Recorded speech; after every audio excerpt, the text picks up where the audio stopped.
Bună, dragii mei, bine ați venit la previziunile pentru energia lunii aprilie. Acestea se aplică pentru toți cei care au ascendentul, soarele și luna în Scorpion.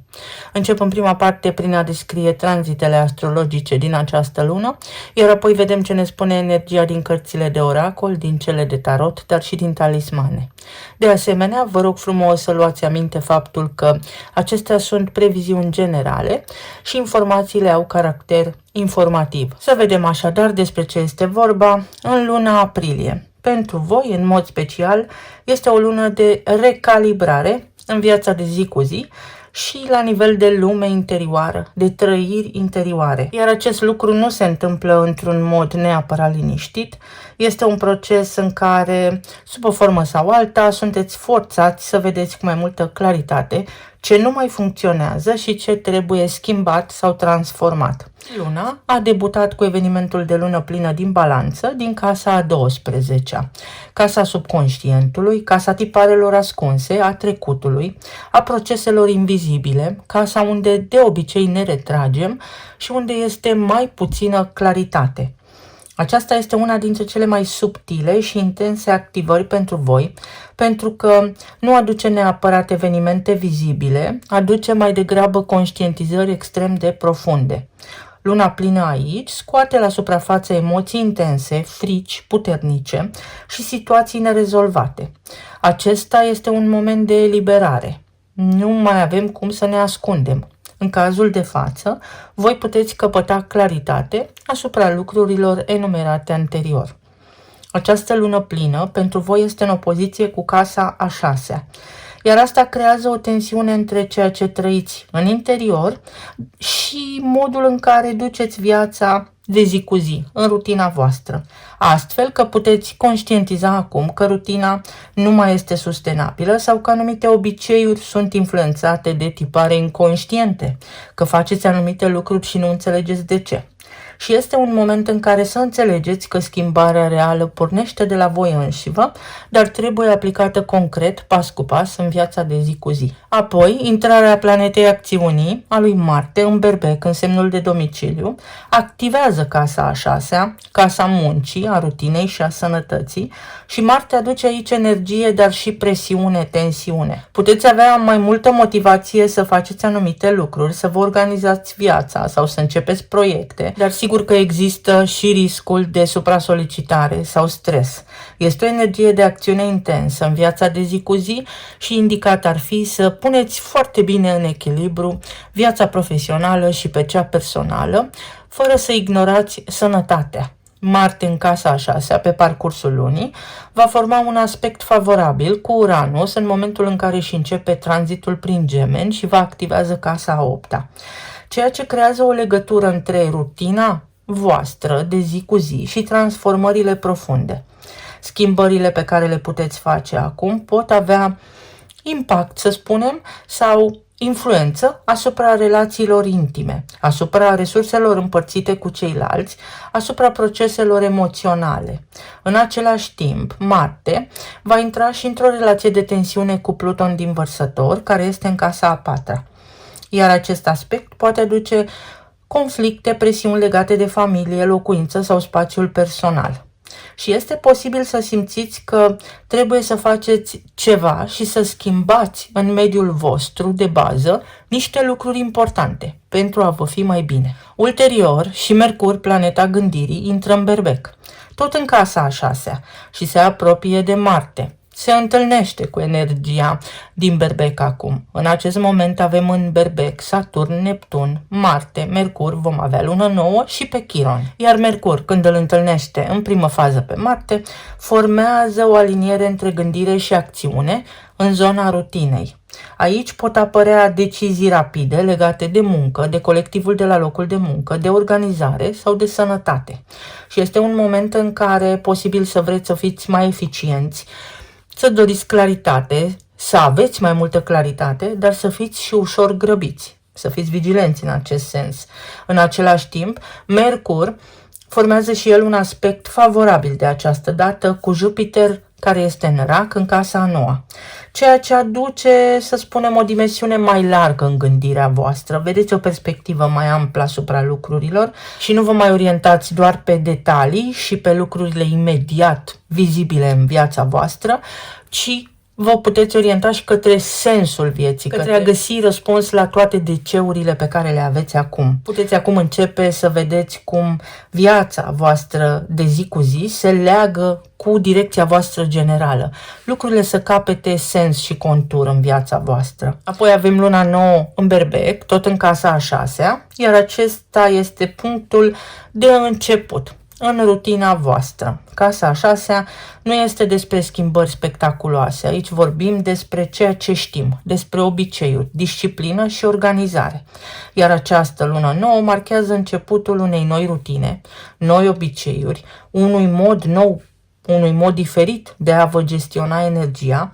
În plus, această lună nouă este susținută benefic de Pluton, care este învărsător în casa a 4-a, ceea ce înseamnă că schimbările din viața voastră de zi cu zi sunt susținute de o transformare profundă la nivel de bază. Ceva trebuie început, să o luați de la început într-o anumită direcție.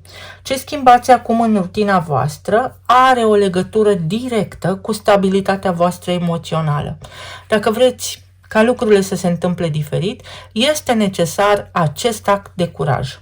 Când soarele intră în Taur, se activează casa a 7-a. Energia se mută din zona muncii pe zona relațiilor. Casa a 7-a asta reprezintă parteneriatele, colaborările și modul în care vă conectați cu ceilalți. După ce vi s-a oferit ocazia să faceți ajustări în viața voastră de zi cu zi, acum puteți începe să vedeți cum aceste lucruri pot influența relațiile și este un moment de stabilizare, pentru că energia Taurului stabilizează și un moment de claritate în interacțiuni, în relația cu ceilalți. Soarele din Taur formează și el un aspect favorabil cu Pluton din Vărsător, din casa a 4-a, iar acest aspect aduce profunzime în relații, dar și o legătură între parteneriatele voastre și viața personală, pentru că relațiile devin mai echilibrate, posibil mai autentice, dar și mai intense. În contextul în care, dacă ați avut dificultăți la locul de muncă, acele relații sau acele interacțiuni se pot acum echilibra, se pot acum calma. Dacă ați avut provocări în parteneriate, fie el de afacere, fie în parteneriatul amoros, de asemenea, lucrurile pot fi discutate și echilibrate. Dacă ați avut provocări cu familia, cu părinții, și acestea se trec acum în revistă pentru a cerne ceea ce nu funcționează și pentru a lăsa în urmă ceea ce vă încurcă. Finalul lunii ne găsește pe toți într-o formă inedită, iar pe voi sau pentru voi aduce intrarea planetei Venus în Gemeni, dar și intrarea planetei Uranus tot în Gemeni și vă activează casa a 8-a. De menționat aici este faptul că Uranus în Gemeni este un tranzit generațional pentru următorii 7-8 ani, astfel că lucrurile devin profunde și serioase. Casa 8-a reprezintă intimitatea, resursele comune, banii partenerului, banii proveniți din alte surse, venituri pasive, taxe, impozite, datorii, moșteniri, succesiuni, asigurări, dar și transformare emoțională. Venus aduce conexiune și deschidere, calm, un ambient plăcut, dar Uranus schimbă dinamica, pentru că pot apărea situații neașteptate în relațiile intime sau schimbări legate de banii pe care îi aveți în comun cu ceilalți. Venus și Uranus formează o conexiune puternică, iar această energie trimite un impuls și către Marte și Mercur din casa a 6-a, ceea ce înseamnă că dialogul dintre aceste planete aduce o schimbare, iar schimbarea poate fi pe zona emoțională sau este legată în mod direct de rutina voastră. Practic, ceea ce simțiți voi în acest moment poate influența ceea ce faceți sau viceversa. Ceea ce faceți voi acum poate influența modul în care vă simțiți. Și este o lună care ne pune sub presiune, este o lună importantă, nu este o lună grea, nu este o lună ușoară, nu despre asta vorbim. Este o lună care ne testează limitele pentru ca noi să putem ieși din ceea ce facem deja și să putem evolua. În același timp, Uranus din Gemeni formează un aspect benefic cu Saturn din Berbec, care este în casa a 6-a. Ceea ce este foarte important, pentru că toate schimbările pot fi integrate într-un mod mai stabil dacă sunt gestionate conștient. Nu vorbim despre haos, ci despre faptul că dacă se schimbă ceva, lucrurile schimbate sau intențiile voastre pot deveni concret parte din rutina voastră, pe termen lung. Uitându-ne așa per ansamblu la această lună, ea începe cu un proces de conștientizare interioară în zona casei a 12-a. Vă puteți da seama ce nu funcționează, ce vă doare, ce vă supără și apoi intrați într-o fază activă în casa a 6-a, unde puteți începe pas cu pas să aplicați gradual lucrurile prin intenție, prin conștientizare și să schimbați acolo unde este cazul ce aveți nevoie să schimbați. Aspectele acestea susțin procesul de schimbare. Marte și Mercur aduc acțiune și eficiență, aduc și forță și vitalitate, iar Pluto aduce schimbări reale, dar profunde, la nivel de bază, de unde a început totul. Asta poate însemna că se descoperă o cauză. Pentru a trata efectul, găsim cauza. Iar pentru voi nu este o lună ușoară, este o lună de reorganizare prin care puteți înțelege foarte clar și concret obiceiurile pe care le aveți, ce faceți voi zilnic și ceea ce trăiți de fapt în interiorul vostru în profunzime. Dacă nu este echilibru, să vă puteți alinia. Să vedem acum ce ne spune și oracolul. Este un fel de cec în alb pe care îl primim în această lună, înainte de start.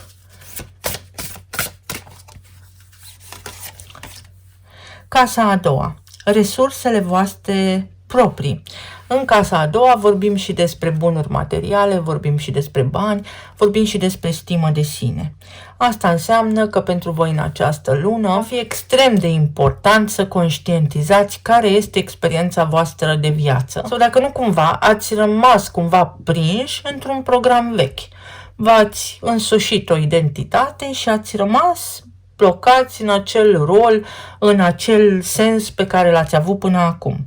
Pentru că vă poate crește și stima de sine și pentru că se pot schimba și lucrurile înspre bine, desigur, pentru o nouă direcție mai largă, pentru un orizont mai larg.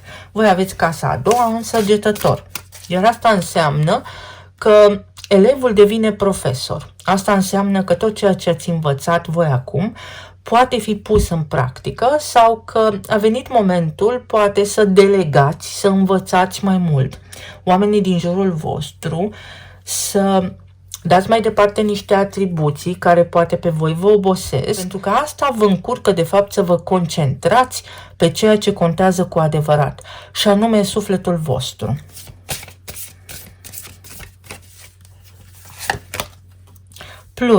Pluton din Vărsător din casa a 4-a.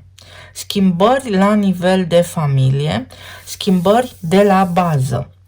Asta poate însemna reconversie profesională în unele cazuri, în alte cazuri, depinde de situație, poate însemna divorț sau schimbare de locuință, eliberarea de unele atașamente la nivel financiar sau de anumite frici pe care le aveți legate de bani, inclusiv recuperarea unor bunuri poate însemna și uite Săgetătorul, pentru că am vorbit despre el, posibilitatea să alegeți o perspectivă nouă, posibilitatea unui nou drum, dar care este profund eliberator, evolutiv pentru voi. Să vă regăsiți eul autentic, să faceți niște pași concreți către ceea ce vă bucură pe voi în această viață.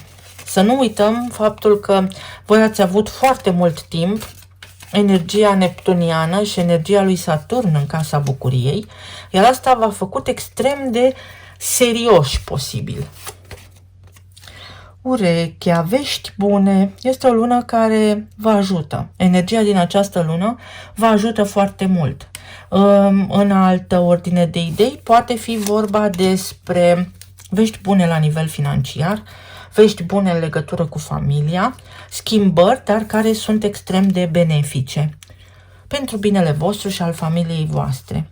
O broască țestoasă, încet și sigur, câștigi cursa, adică un plan și foarte multă strategie, un plan gândit pe termen lung și o săgeată. Ești pe drumul cel bun, indiferent de anumite aspecte din viața ta.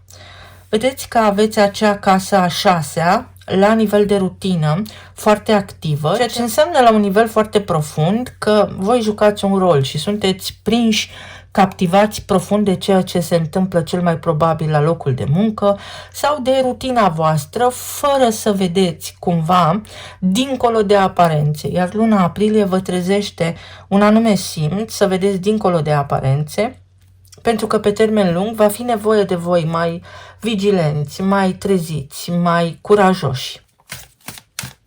În alte cazuri poate fi vorba despre bonusuri, despre păstrarea unui loc de muncă, despre calmarea spiritelor la locul de muncă sau despre vești bune în legătură cu sănătatea, o recuperare care poate fi mai lentă, dar este sigură.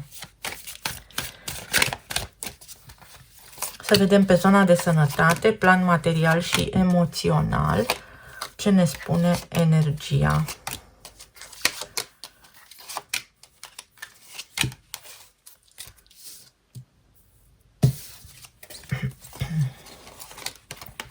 Avem judecata, 6 de spade și cavalerul de monede.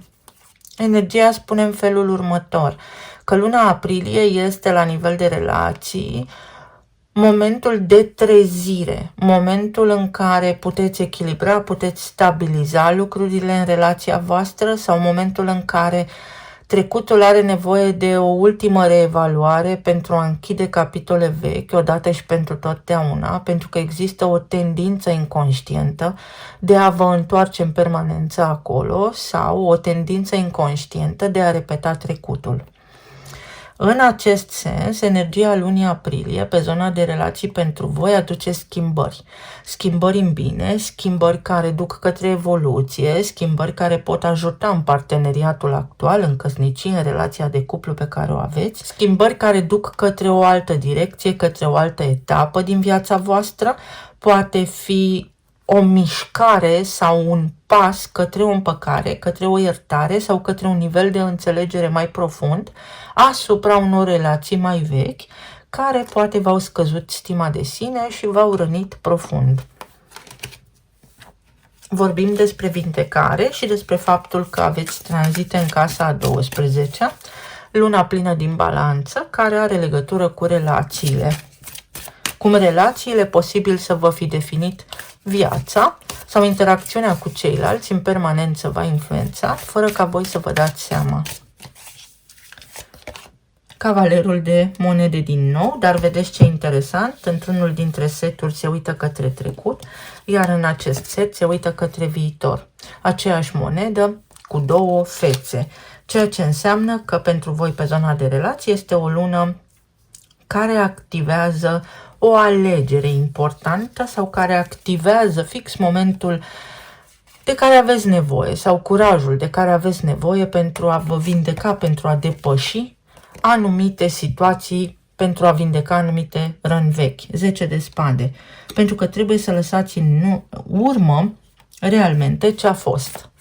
Pentru arhetipul vostru, această lună vindecă ce a fost în relații sau este ideal, da, pentru voi în această lună să eliberați, să curățați tot ceea ce ați gândit, ce a fost, să iertați și să mergeți mai departe. Pentru a vă putea permite să iubiți din nou sau pentru a putea trece la o nouă etapă, pentru a putea fi bine în relația actuală pe care o aveți. Energia spune aici că rutina vă ocupă prea mult timp și că nu vă bucurați unul de celălalt sau de timpul pe care îl petreceți împreună și în acest sens sunteți invitați să ieșiți din casă, să faceți plimbări, să vă distrați mai mult, să vă bucurați mai mult de viață. Pentru cei singuri poate fi un moment extrem de benefic în care să cunoașteți pe cineva. Se activează și casa a 7 a relațiilor, așa cum am și menționat anterior în descrierea tranzitelor, lucru care spune că dacă nu înțelegeți trecutul și nu sunteți conștienți, nu v-ați gândit niciodată până acum la ce a fost, există în permanență tendința, tiparul de a relua istoria. Iar această lună vine cu o nouă deschidere, cu noi oportunități pentru toată lumea, la nivel de relații conștiente unul la unul cu ceilalți, fie că vorbim despre afaceri, fie că vorbim despre clienți, prieteni foarte buni sau parteneri de viață, oportunități care pot fi extrem de benefice pentru binele vostru al tuturor. Poate fi vorba despre faptul că cineva în sfârșit își asumă acum responsabilitatea, chiar dacă sunteți de mult timp împreună, abia acum apare așa un fel de trezire, apare așa un fel de conștientizare că sunteți un cuplu și că este nevoie să vă implicați împreună pentru a fi lucrurile stabile și echilibrate. O lună benefică pe zona de relații, să vedem la nivel financiar sau material. Oh, ce frumos! După o perioadă de stagnare sau poate după o perioadă de concediu medical sau poate după o îndelungată perioadă în care ați avut același rol, ați făcut același lucru la locul de muncă, apar schimbări. Schimbări care sunt extrem de benefice pentru că vreți. Pentru aceia dintre voi care își doresc o schimbare, schimbarea nu va întârzia să apară. Trebuie să vă doriți fără să vă îndoiți nici măcar o secundă de capacitatea voastră sau de posibilitatea ca ceea ce vă doriți să se întâmple. În altă ordine de idei, poate fi exact așa. A venit și rândul vostru. Nu știu în ce sens, pe vremuri știu că se practica ideea de jucat un joc, încasați niște bani, a venit și rândul vostru să vi se mărească salariul sau să vă găsiți un loc de muncă sau să fiți acceptați la un interviu sau cumva recuperați niște bani, câștigați niște bani, primiți niște bani sau a venit și rândul vostru să sclipiți, să vedeți o idee nouă. Se întâmplă ceva. Venitul vostru poate crește începând cu această lună.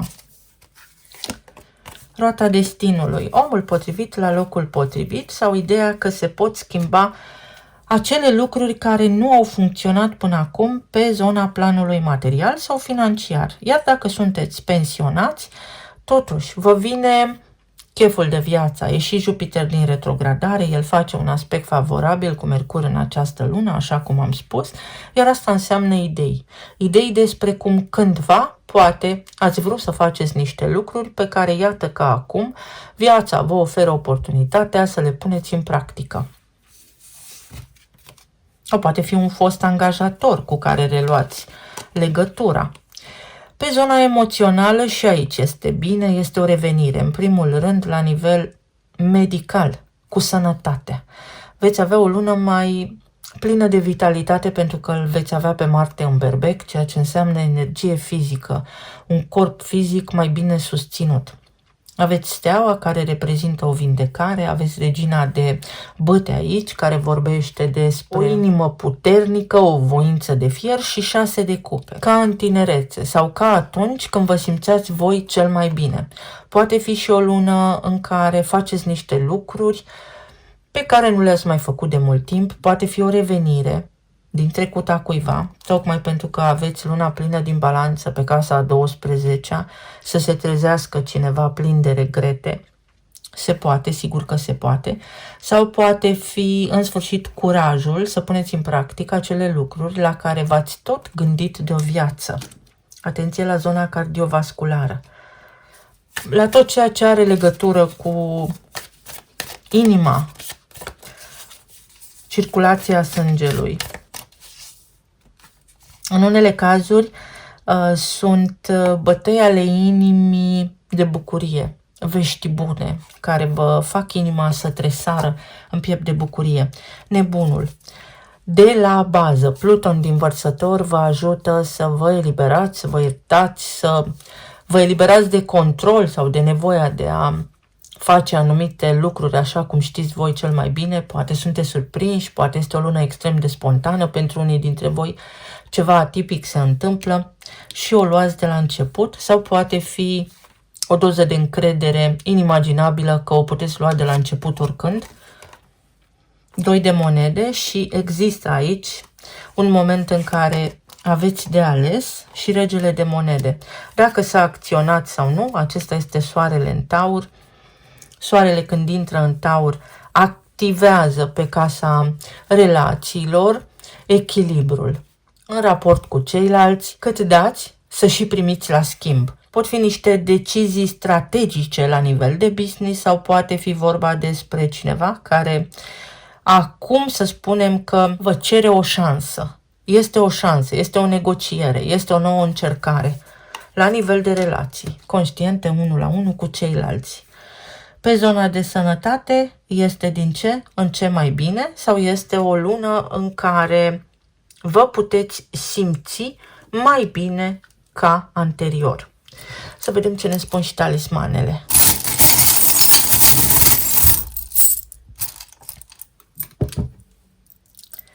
Gata cu drama. Asta înseamnă pe zona de relații sau la nivel general în viața voastră o vibrație mai înaltă care implicit vă ferește de energie negativă sau de lucruri care v-ar supăra și v-ar deranja. De asemenea, este vorba și despre un nivel de compasiune pe care o puteți simți acum față de cineva, un moment în care vă puteți ierta reciproc sau puteți înțelege, vă puteți pune și în locul celorlalți sau cineva se poate pune și în locul vostru și vă recunoaște meritul, sunteți apreciați, iar asta sigur că vă ridică stima de sine și vă întărește încrederea în voi înșivă. O vizită, o veste neașteptată, veste care este extrem de benefică. O lună de creștere, o lună în care puteți pune în practică foarte multe lucruri pe care le doriți. Poate fi și o lună de vacanță în unele cazuri, o lună pentru călătorii.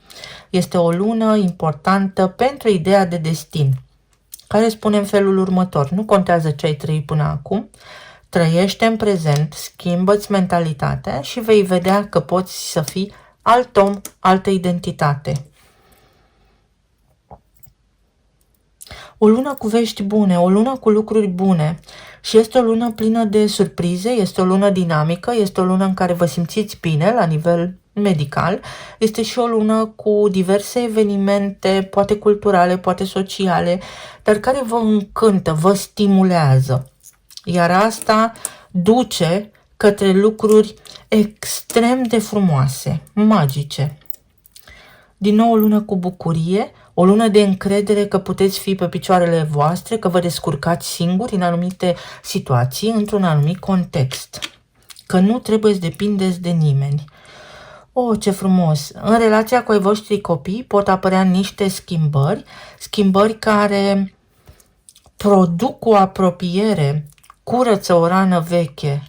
Un conflict mai vechi se poate dizolva, dar este un nivel de înțelegere extrem de profund aici, o dinamică extrem de complexă, iar inițialele sunt R, O, D, E și J. A venit și vremea voastră să fiți primul. O alegere importantă. Aveți voi acum șansa să alegeți ceva. Pentru alții dintre voi sunt fel și fel de situații neprevăzute, dar care vă aduc extrem de multă bucurie. Spontaneitatea, oameni pe care îi puteți cunoaște, drumuri pe care le faceți, situații pe care le întâlniți, care vă cresc energia, vă cresc starea de bine. Pentru alții dintre voi este o perioadă în care auziți ceva ce poate de mult așteptați să auziți sau vi se face cumva dreptate, vă simțiți voi, oricât de ciudat ar putea suna, răzbunați. Cuiva i-a fost dor, vouă vă este dor sau este o chestiune legată de trecut care trebuie vindecată, curățată, să se elibereze din câmpul vostru energetic acea informație, acea durere, acea traumă, pentru că vă încurcă. Pluton oricum va reseta de la bază pe toată lumea. Rodul muncii voastre, experiența voastră despre care am vorbit mai devreme. Aveți experiență să oferiți niște consultații. Sunteți îndreptățiți, exact asta simt să spun. Sunteți îndreptățiți să preluați cuvântul, într-o măsură sau alta. Pentru alții dintre voi poate fi reintegrarea într-un grup, într-un colectiv, un sentiment puternic de apartenență, care sigur că vă face extrem de bine. Tot în această lună, cumva se creează un context prin care ideal ar fi să înțelegeți că nu este necesar să fiți eroul nimănui. Iar această lună spune stop pentru tine. Tu contezi sau fii atent la tine, a venit și rândul tău. Trăiește pentru tine. Eu vă mulțumesc foarte mult. Vă doresc să aveți o lună minunată, să fiți bine, sănătoși și iubiți și să ne reauzim cu bine și data viitoare. Pa, pa!